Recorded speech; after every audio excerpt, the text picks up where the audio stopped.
This is aha5, and this was the week in which we read The Blue Nowhere.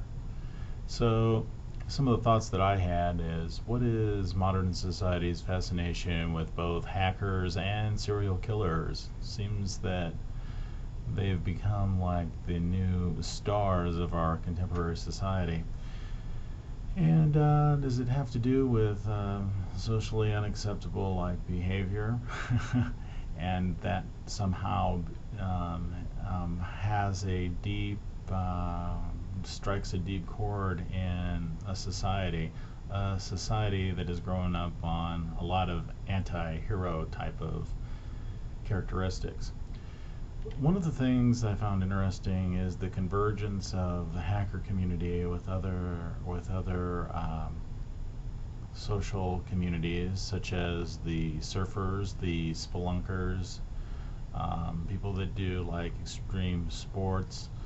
In fact, graffiti artists is another group that has almost the same type of ethnos that hackers do, especially like reading the chapters of which I was going to talk about, chapter 7, 8, and 9. 7 dealing with the cyber graffiti, war dialing, and let's see, and phone phreaking. Very basically, what we have going on in graffiti now, we have generations teaching their children how to tag trains.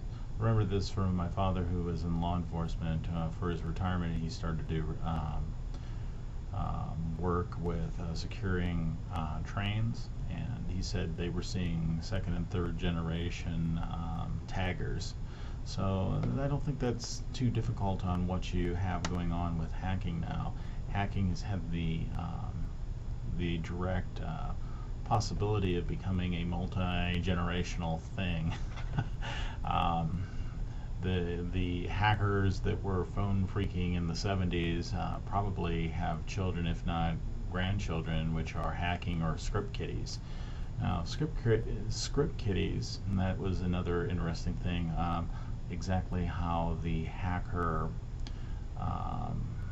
world is growing with terms. You could either be a black hat hacker or a dark side hacker. You could be a white hat hacker. You could be a digital samurai or a script kiddie. Script kiddie uses almost all of their ability to break into systems, not necessarily understanding the technologies that they're deploying, looking for a script here, a script there, and allows them to get in.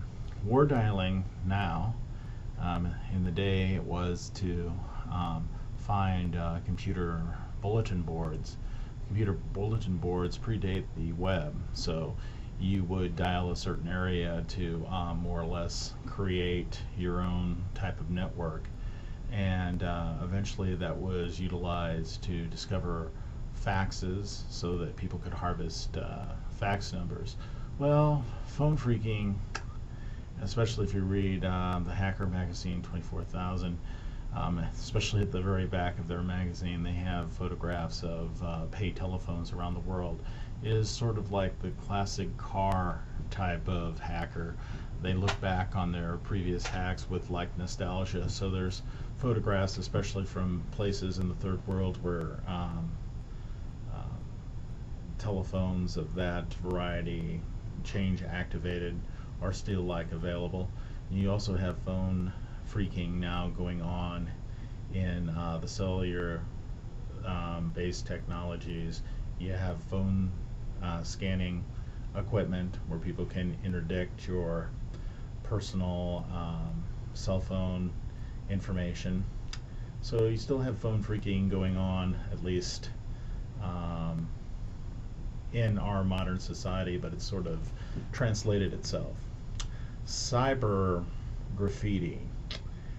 Cyber graffiti is interesting because I believe in one of my postings on trends in the internet, I was talking about the Internet of Things, or the augmented reality, which is sort of like the next stages for the World Wide Web to, instead of being a thinking space or a space in which you do cyber techniques, it's a space that's going to incorporate more and more of the real world into itself and create maps to the real world. You see that in some of the beginnings of graffiti artists, where they're actually putting in now website information for people to log in, and there is a large variety of, especially in computer technology among the police departments, as fingerprinting graffiti artists, meaning that they can take like their artwork and using data mining techniques and the styles that they see in the graffiti, match it to a particular artist, particular style, and particular area in the country. So see this convergence of the real world being augmented by web and internet technologies. This is going to continue. So, but those are just some of the basic thoughts on some of the materials that we were covering this week. So, The Blue Nowhere, enjoyed the book, and then the various chapters that we had on ethics in kids. So, thank you very much, and I look forward to talking to you again. Thank you.